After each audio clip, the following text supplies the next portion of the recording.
Shalom, bem-vindos a mais um comentário da Parashá e hoje vamos falar sobre a Parashá Toledot.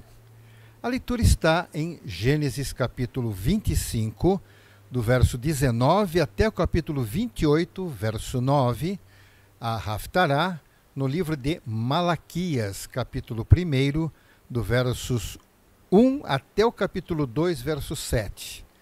E a porção do Brit Hadashah está em Romanos, capítulo 9, o verso 1 até o 13.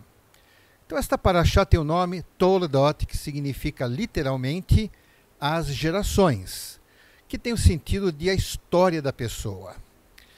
Isaac casou-se aos 40 anos com Rebeca, filha de Betuel, que era filho de Naor, que era irmão de Abraão. Então, era o equivalente à prima de segundo grau. Rebeca era estéril, mas após Isaac orar, ela engravidou de gêmeos. Ambos, os gêmeos, eram diferentes entre si, mas o Eterno disse a Rebeca qual seria o status dos meninos depois que eles nascessem. Primeiro nasceu Esaú. Era ruivo e com o corpo coberto de pelos. Depois veio Jacó, segurando o calcanhar de Esaú. Isaac tinha 60 anos quando eles nasceram. Esaú tornou-se um bom caçador e Jacó cuidava dos rebanhos e vivia nas tendas, e os pais tinham preferências distintas entre eles.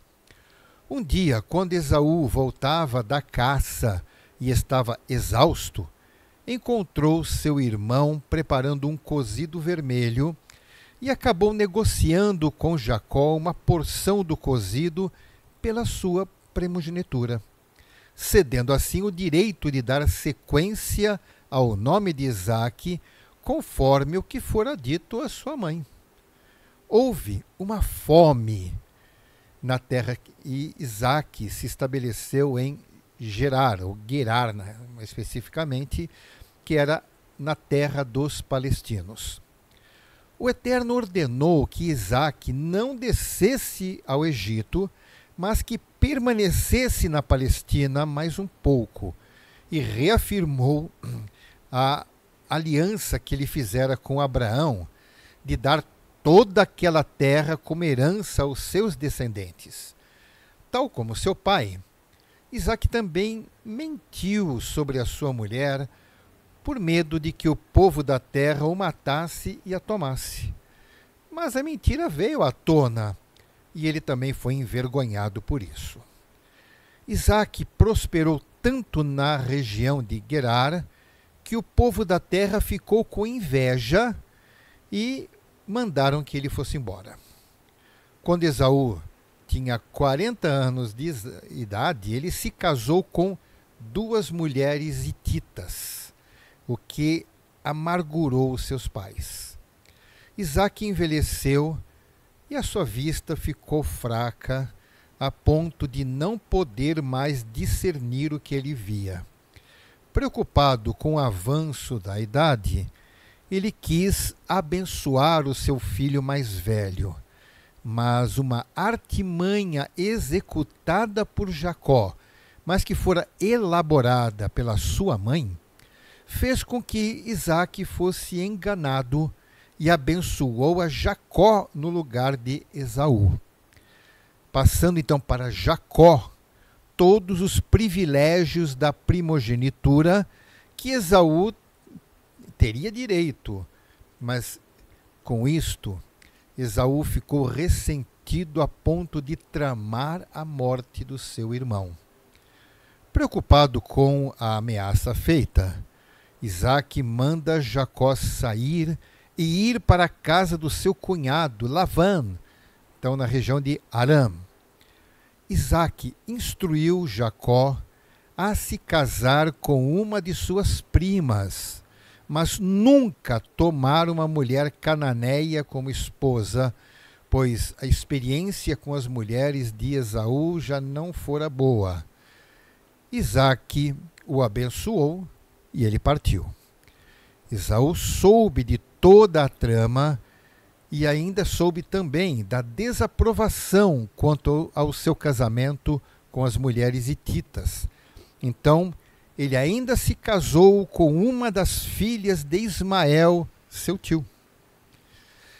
Na Haftará, a palavra que veio ao profeta Malaquias confirma que o Eterno amou a Jacó, mas não somente rejeitou Esaú, como toda a sua descendência, que são os edomitas. A despeito do seu amor a Israel, o Eterno então reclama que não há reciprocidade.